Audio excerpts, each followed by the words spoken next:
Welcome back to the Call Me Larry podcast, the only podcast that has a production team entirely made up of squirrels. Richard, I'm looking at you. Good work. Get that nut. I'm joined here today by Zach, in addition to a very special guest. He is a former professional baseball player for the Boston Red Sox, currently writing a book on life lessons, and I also just found out that he is indeed my father. Everyone, Jeff. Jeff, how's it going today? I am just really happy to be here. We're happy to have you. We're very happy to have you. We have a couple questions, couple conversation pieces here today that we want to ask you. If we could just get your thoughts on things, that would be awesome. How does it feel to have a podcast studio in your garage? Well, here's the deal. When they first approached me about this podcast concept, I said, I will support anything that is an entrepreneurial adventure and something that's fun and that may bring laughter and joy to other people. So these guys, I listened to a little bit of their stuff, and you know what? They're pretty ridiculous good. I laughed. I didn't cry, and I don't really want to cry, but bottom line is I think these guys have something special, and I'm really happy to be here today and support it in any way I can, whether it's supply the garage, whether it's pay for the beer, whatever it takes. Whoa, pay for the beer. I didn't get that memo. Should I send you my receipts? Do you take receipts? Well, I told you that I would help out with the equipment in the garage, and I have a selfish interest in that. But bottom line is, you know what? I don't think that I owe you anything when it comes to alcohol. Well, I will just say this. If this thing comes off and makes me look good, then I'm willing to buy a few beers. Okay. But yeah, we're really hyped. We got a big overhaul of the garage, big in part thanks to our guest today, Jeff. And I think we can get right into some conversations to learn more about the myth, the man, the legend. So, Jeff, what was it like being a pro baseball player? Well, I got to tell you, it took a lot of work and a lot of, time and energy over the years because everybody said you can't do it.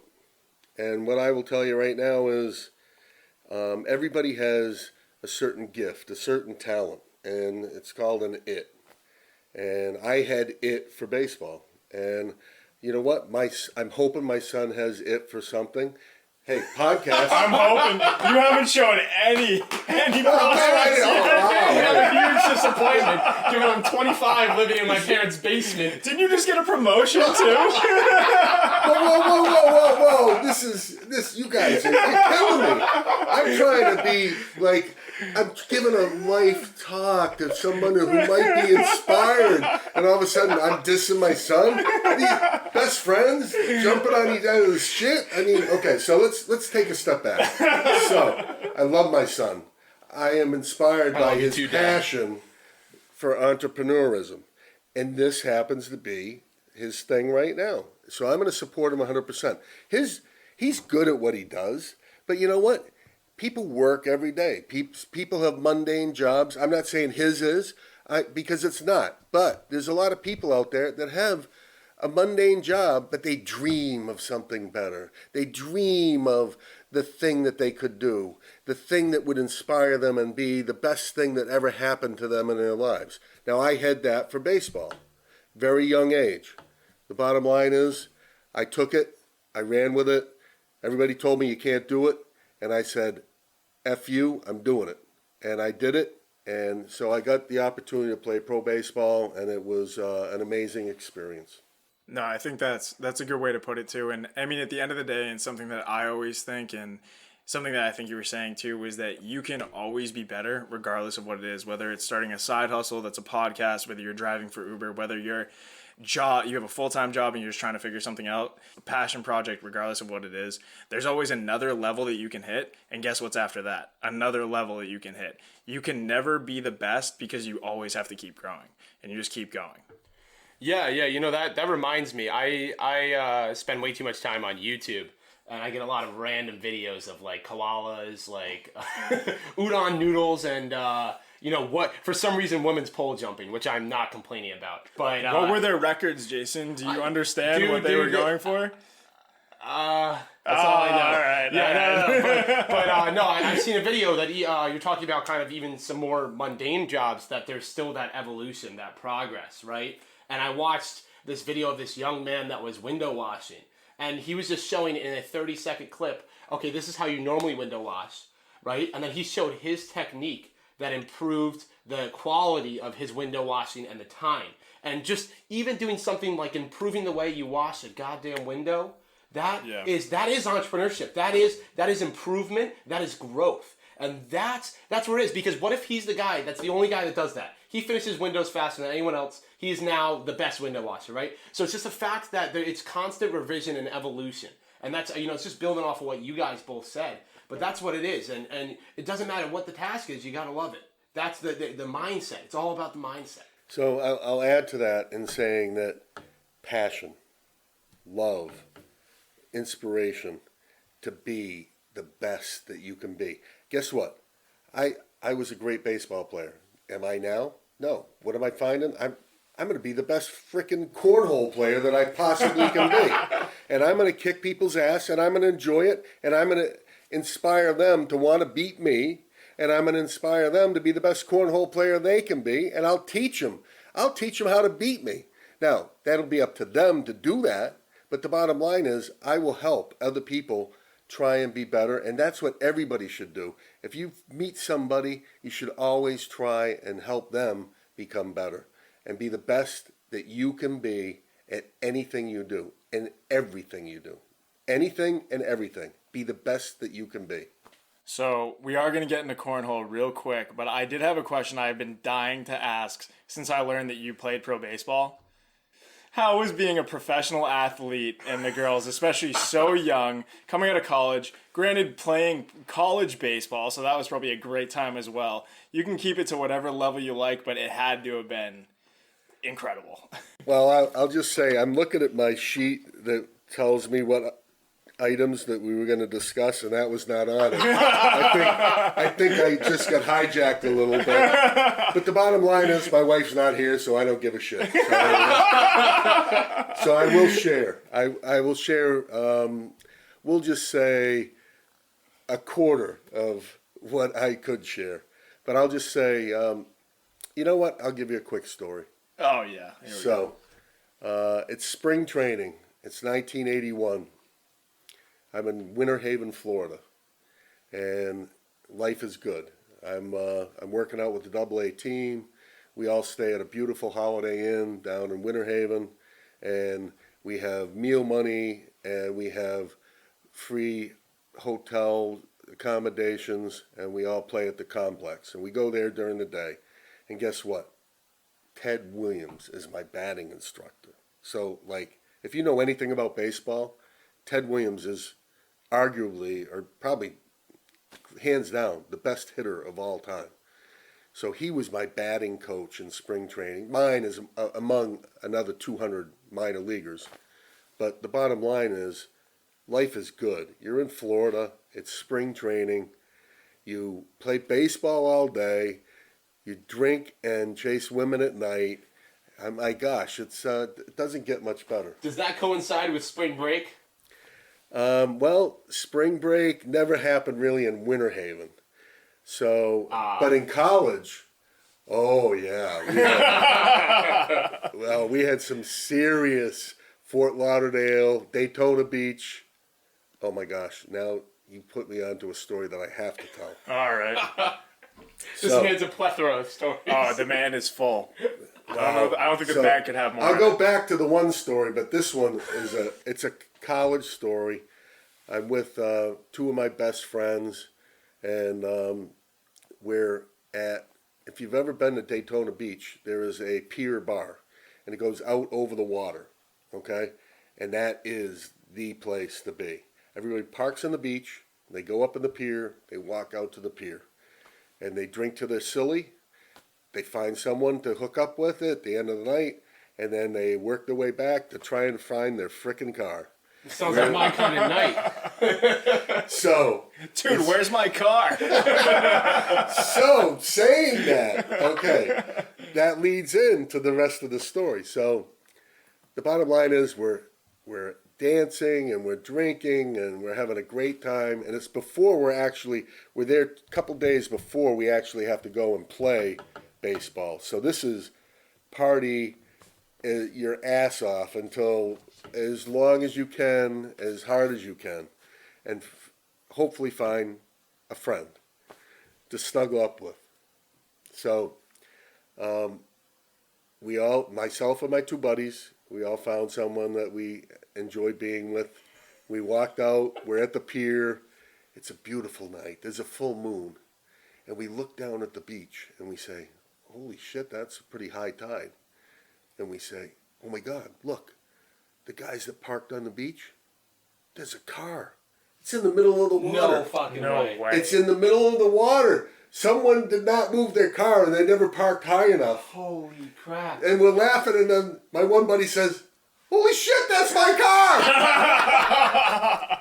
So all of a sudden we go from, oh, this is really nice and the girls are out, everything's really nice. And my buddy is sprinting down and he's going, oh my God. And his father owns a car dealership. This is like a demo car. And the car it's probably up halfway toast. up the door and waves That's are hitting done. on the front of the car. Oh my God. So he goes into the water. He opens the door. Another wave it all hits. goes in. Shit goes in the car. And he starts the car. And we're all saying, oh my God, please start. Please be able to back out of the water. So the wave kind of subsides and he barely crawls out. He gets out. Hit the car, he gets out. He got the car out of the water. That's insane. Back to the beach. And we're all, wiping our brow and we still have the girls with us and we're all starting to have a laugh on his expense. And he's like basically almost had a heart attack. But all of a sudden now we are parked on the beach and we're hanging out and we're having a few beers and we're deciding what's the next step. Because you have one hotel room, 3 guys, 3 girls. How's this going to work? Only need one bed. Yeah, I mean, that sounds good to me. Fortunately, This sounds like a blast. I don't see anything wrong about this. I think you millennials, you guys are a little progressive with this stuff. So you're used to sharing. You don't know how to be on your own. Well, we did share the room, and we drew straws. I got a bed, another guy got a bed, the other guy got the bathtub, and I don't know what happened there. How do you sleep in a bathtub? You make it work. So back to the beach. So this is the next part of the beach story. So the beach story was not over. So here we are. We're still having a few beers, and we're hanging with the girls. Everything's good, and all of a sudden, a guy in a van backs up and hits my buddy's car. Oh, no. After it's been drenched in water. After we went through the whole water thing. So he bumps into the car, and here's the funny part. The guy was whacked out and stoned to the ass. He's smoking pot to the max. My buddy comes up and says, he runs up to him, knocks on his window, and he says, I cannot believe you just backed into my car. No way, really? I'm sorry, I got it backed up. My guy backed into the guy in the van. That's the correction. My buddy backed into the van. Who backed into who? So my buddy backed into the van and convinced him that he backed into him. Sorry, I got that low. Okay, so to recap, he backed into this other guy. This other guy was so goddamn high that your buddy was able to convince him that he was the one that backed into him. He yelled at him, and the guy in the van starts his van and takes off like he did a hit and run. He was scared shitless, so my buddy said, all right, I guess we don't have to worry about that. No damage to my car. What a smart move. Except the sand and the salt water that's still in the front and back seat of the car from when he rescued the car from the water. Wow. That's killer. That's a great story. I gotta keep that in mind, man. If I ever make a mistake, just like, oh yeah, dude, what are you doing? You just nailed me. Blame them. Yeah. It's all about the blame. If you come on hot, you can convince the guy that's stoned that he did anything. And you know what? He doesn't even know what's going on. Oh my God, I did that? You mean this gun in my hand? I shot that gun? So a story we'll probably tell later, but and Jeff knows this, is when Jason and I were in college, we ended up in a pretty severe accident on the highway. We were headed into the major city that was near where we went to college. And the guy, I'm talking like this dude nailed us going 75. We were in standalone traffic, like destroyed. He gets out of the car after having hit our car, gone directly to the left, nailed the Jersey barrier, gets out, nose broken, toast. The cop later wrote him a ticket for not wearing a seatbelt because clearly he must not have been. I don't know how he figured it out, but either way, walks over to myself, Jason, our other roommate, and my girlfriend at the time, and goes, "So what happened? Who hit who?" And we just walked away. We're in the middle of a major highway, like 95 South, going into this city. Oh my God, I've never been more mad in my life. Are you kidding me? Like we were stopped, and he came up. Oh, who hit who? He asked us. Maybe he got a concussion. Maybe he lost all of his brain cells in there, but I don't know what it was, but it was infuriating. And I'm talking like we're in the middle of the highway. There's car parts everywhere. His car I have is glass all over my destroyed. back and hair. You ended up in physical therapy for months after that. Yeah, and like, are you kidding me? Like, you're going to, dude, like, it's hilarious that you can convince someone who's totally whacked out of their mind, but yo, do not come up to me after you just almost put us in the hospital and try and pull that shit. Yeah. No, It is ridiculous. If you're sober and he's messed up, if he's going to try and convince you, I don't think that works. I could not believe it. But I did get sidetracked. You were asking about girls and women in the minor leagues, and I'm glad I we're was back. going down this road. I really think we got to get back on this road because there's a good story ahead. Well, if you want, we can go over into cornering holes if you prefer that. Well, Well, see, your track history is that you're an expert corner of holes. Well, you have to look at the dictionary and what that says, and there's two definitions. There's the game cornhole, and then there's the slang for cornhole. And I really don't want to be known as the king of cornholes, the slang definition. The urban dictionary definition of Yeah, cornhole. that's like, We were actually playing just before recording this, and man, Jeff is fucking good. And I was on his team for a little bit, and man, it was heated for a minute. I was playing terrible. I was on my offhand, I wasn't having a good day. Long work day. I think Jason spiked my drink. I don't know. Normally I'm an ace, but I couldn't keep up this time. Okay. Yeah, well that being said, Jeff can carry anybody to a victory in cornhole. Talk about you needing chiropractic help. He carried the team the whole time. So what is your secret to your cornhole game, Jeff? Why is it so strong? you know what? I haven't really thought about that question. That's not on the outline for our discussion, but A lot of it's off the cuff, buddy. cornhole is on there, so I could just say what my best friend Jimmy would always say. Jeff is really good with his right hand. All right, follow And it question. doesn't matter. I don't take that the wrong way, but guess what? I am really good with my right hand. And I can do just about anything with my right hand. All right, next time Jimmy's here, I'm just going to walk him and go, why is Jeff so good with his right hand? And then I'll report back. I need to know. You know the name of the episode has to be Jeff's right hand. Honestly. Now, if we played foosball right now, and I played with just my right hand, I would Smoke destroy all of you Yeah. guys. I don't doubt it. right, Foosball's out of my so- realm. Well, speaking of just your right hand and going into the one arm, what are we doing here? Jeff, Good you are lead. well known for golfing with one arm, and we know the reason, but I still don't get how the hell you do it, especially that you literally beat us, quite literally, with one arm. We are golfing with two hands, two arms, and it's as if you tied it behind your back. That one you got to explain. Okay, so I had an injury that should not have happened. There was a chair that was faulty chair. Talk about a lawsuit. And yeah, there is a lawsuit pending. But bottom line is, I tore my rotator cuff. I had rotator cuff surgery. I was a miserable asshole for 4.5 months in pain all day, every day.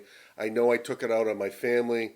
And guess what? I'm asking for pain and suffering for them too. When I get my legal settlement, I want Jason to get $5,000 for me giving him shit every day. I want my wife. Whoa, I got a lot of stuff on record here. yeah. Free beer, $5,000. I'm gonna ask. Doesn't mean I'm gonna get it in the settlement. But the bottom line is, pain and suffering is not only me, but every person that I caused pain and suffering to. For sure. And that's every person that was in the house that was with me for those 4.5 months. So, but I mean, I'm just saying I was here for like roughly 3 days. I don't know what I'm entitled to, but oh, you want Dimmies too? That's like $25. yeah, right. A 30 rack. Yeah, that's like a platy. Wow, the longer this goes on, the more money I owe everybody for supporting my son and his it thing. All right, so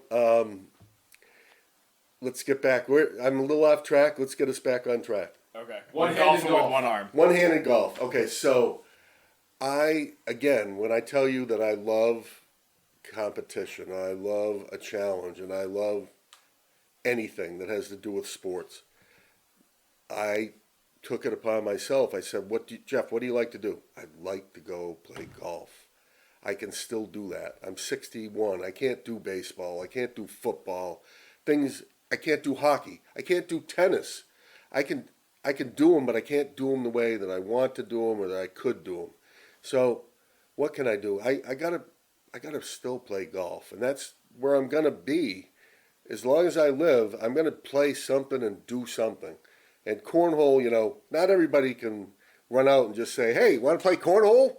You can't do business. Oh, let's talk business over a cornhole game. And then I gotta play customer cornhole and let them win. Oh, that's how you lose Shit, clients I'm not good at that. The day you let someone win in cornhole, I can't. That something's wrong. Hell That's froze the over, apocalypse. man. Yeah, No something way, is crazy. So it comes back to golf, and I'm watching TV, and I'm watching. You know what it was? It was a promotional video for the 9/11 fund, Tunnels to Towers, and they showed disabled veterans. And you know what they showed? They showed a guy in a wheelchair, and he was playing golf. They showed a guy with one leg. He's playing golf. They showed a guy with one arm. He's playing golf. And I said, God damn it, if they can do that, then I can play with one arm, and I don't give a shit if I score 200 or 300. I'm going to go out with my friends, and that's the first time, by the way, ever that I didn't care whether I won or lost. Because I am extremely competitive. And my son will back that up in everything. But the bottom line is I said, okay, I'm going to go out. And guess what? As we discussed before, I was going to be the best version of one-armed Jeff Hall golf that I could be. So, Now, okay. Now here's the curveball, though. Oh boy. You are arguably more consistent, one-armed, than you were with two hands. Is there any reason to go back to two hands, or do you just stay the one-armed bandit? You are the one-armed bandit. There you go. That is the big conundrum. Okay, so now I am a little vain. So when someone sees a one-handed guy hit a 220-yard drive, and everybody goes, "Ooh, that feels pretty good." And if it's the girl, the girl in the cart that brings you the drinks. Girl, yeah. The cart girl says, "Ooh, I've never seen anything like that before." Guess what? It makes you feel a little good. And then you say, okay, so I'm shooting in the 90s, which isn't bad. Maybe sometimes in the 80s. And I got a cart girl cheering me on. And I got everybody that's ever played with me when I play one-handed is saying, "Jeff, how do you do that? That's fucking amazing." That's what I said. So, Holy shit. guess what? There's something to that. Maybe I don't know if I need to cut my other arm off now and just move on, but I am tempted to play one-handed. No, I'm gonna convince you right now why you should not cut your other arm off, because the cart girl is saying, "Wow, he did that with one hand. I can't believe what he can do with two." And then you got to keep the other one so she knows. So you got the one arm. Like, what? She doesn't even care anymore. No, and here's what I will do is I want my son to golf with me more, and I just want to say, cart girl, you're hot. But I'm old. But anything I can do, my son can do better. Oh, So baby. it's a kind of the handoff. It's like, So that's why they're all so nice when they're talking to me. And guess what? He's primed them. And guess what? The son has 2 hands, but he's got 3 legs, ladies and gentlemen. Wow, I thought there's places we weren't going to go here, but yeah, my son's hung like a light switch. Hey, like father, like son. Wait, that's too much information. No, what I will say is my son, whatever he's got there, the only thing he doesn't have a big wallet yet. But he's working on it. All right, well, not to completely change topics here, but we were talking earlier, and you're writing a book, right, on life advice. And just from that story alone, I can tell, and from other conversations too, you have a ton of advice to give and a lot of experience to talk about. Could you give us any, discussions, any stories, anything that maybe you've already written about that won't give the whole book away, maybe a little summary, but maybe just a teaser for us to listen to about the book? Well, I thank you for bringing that up. And when you hit a certain point in life, then you say, where am I right now? What am I doing? Do I, my situation? I'm selling ink. Does it really matter? What matters? And what matters to me is being a good father, being a good husband, and teaching my kids the right road to the future, and hopefully they don't have to go through some of the bumps and potholes that I went through. And if I can help them, now by the way, there's some of those bumps and potholes that every single kid needs to go over, because you can tell them don't go there, don't do that, and the only way that they'll realize that they shouldn't go there and don't do that is by doing it and realizing that you were right, but. I can attest to that, by the way. Many times I did not listen to my parents, and I screwed myself. Yeah, and he was just teaching you the whole time, man. Learn by experience. And that's I part learned of life. by experience. And that is part of life, because I can't live your life for you. All I can tell you, and what you guys don't know, is most of the stuff you're doing, most of it, been there, done that, fucked up, screwed up, pay the price. And we don't want to tell you that we did that, especially when it comes to, it could be drugs, alcohol, it could be a myriad of things. Money, lending money, betting. There's so many bad habits that you can have. And you never want to say, well, Jason, I lent money to somebody and they never paid me back. And you should never lend money to your friend. So you go down these roads and you learn. But the bottom line is, I decided that something that would be meaningful to me would be able to pass on some anecdotes, some stories, some life lessons that I learned from my parents and from my son and from my daughter, which, Jason doesn't have a son or a daughter, but hopefully I can tell him a few stories and give him a few lessons that will help him if that ever happens for him. So I came up with this, and there was a specific moment where I had an epiphany, and I came up with the name of the book. And I got my inspiration, and I'm going to talk about it here. It takes a little bit of time, but I think it's worth the ride. So, I'm a sales guy. I love to talk. I love to be out with people. I love to be face-to-face. By the way, a couple of little anecdotes are, God gave you one mouth and 2 ears for a reason. So you need to listen more than you talk. I'm still learning. I think I have 2 mouths and 2 ears, but bottom line is I'm still learning, and I will try and take my own advice. We all got 3 legs. And yeah, 3 legs can be a problem, especially... when you play pro ball.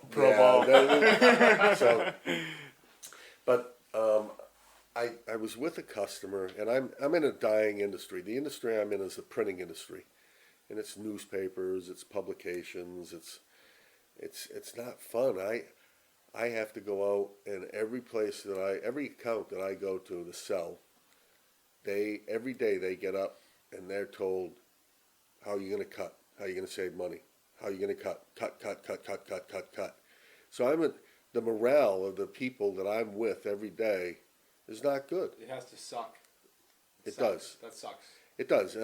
It's not a software company. It's not a technology company where things are growing and things are vibrant and they're hiring people. All they do in my industry is get rid of people and close plants down. So I almost feel obligated. I got to make someone laugh. I got to make them smile.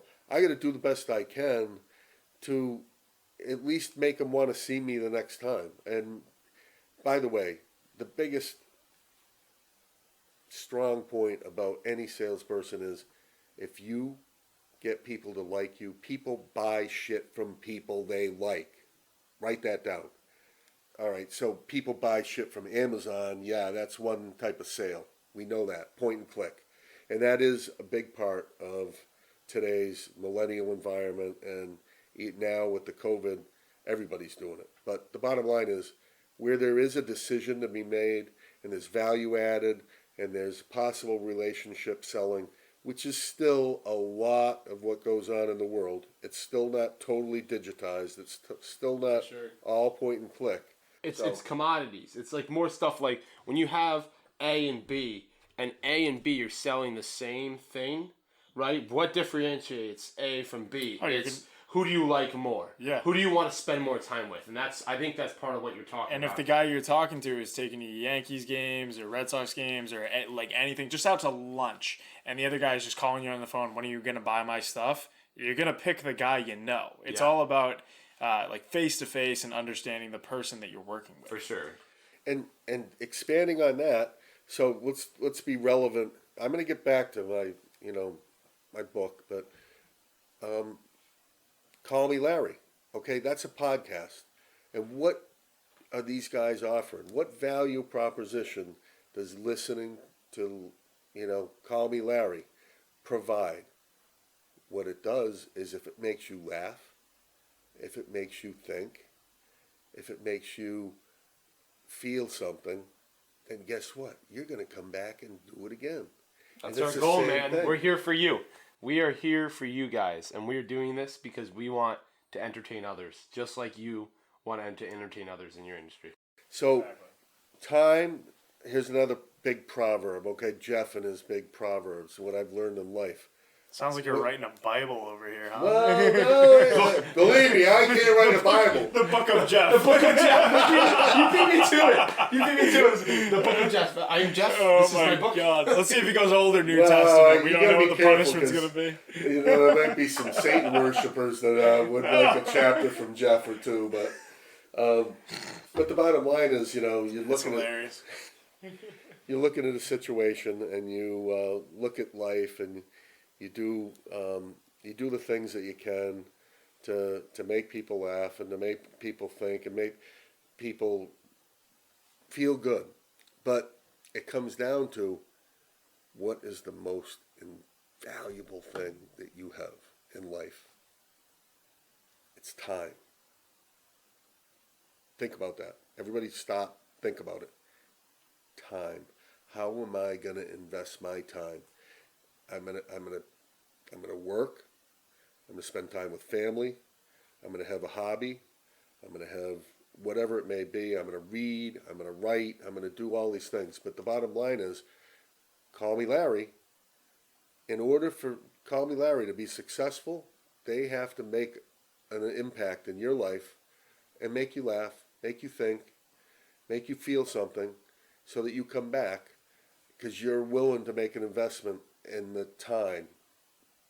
And everybody, that's a sacrifice for everybody. That's very prophetic too, because I'm just thinking about this now while you're even talking, is that granted, like you can lose money in the stock market, you can buy things to essentially lose your funds, you can lose people, you can lose anything. You're not doing that all the time, and that's pun not intended actually. Yeah. What are you constantly doing? Losing time. Time is passing. You're getting closer and closer to the end of your days, regardless of how close that is. And I've actually never even thought about this until you just talked about that. I mean, obviously it's constantly been happening, but from the day you're born till the day you die, that ticker is just going. And you are always losing that time, so take the opportunity and fucking move, dude. Yeah. get after it. It reminds me of that video or that movie. The Was movie it with Justin Timberlake. Justin Timberlake. Justin Timberlake. Yeah, Where like in time, everyone has time on their wrist, and that's your currency. That's what you have left. Yeah, and so if I'm very successful, I could have 1,000 years banked. If I'm very poor, I could die tomorrow if I don't work and get another day to live based off of working. That's my pay. My pay for working for a day is another day to live.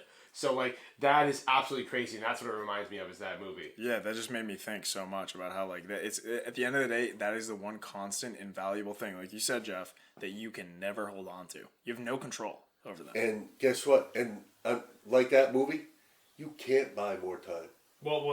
Sorry. In the movie, you can buy more time. I said, like in that movie, in the movie, you can buy time. We cannot buy time. We can. So as much as we may want to, we still have. We have whatever the clock is, and no one knows what the clock really says. Yeah. But that's all the more reason to what time you do have.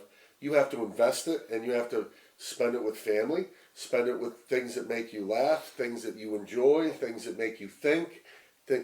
And so that's why it's a battle for time. Yeah. Everything. It's balance in life. So how do you balance work? When you're on your deathbed, no one's going to ask you, do you wish that you spent more time working? No. They're going to ask you, if you had one wish, what do you think it would be? Well, I wish I would spend more time with my family.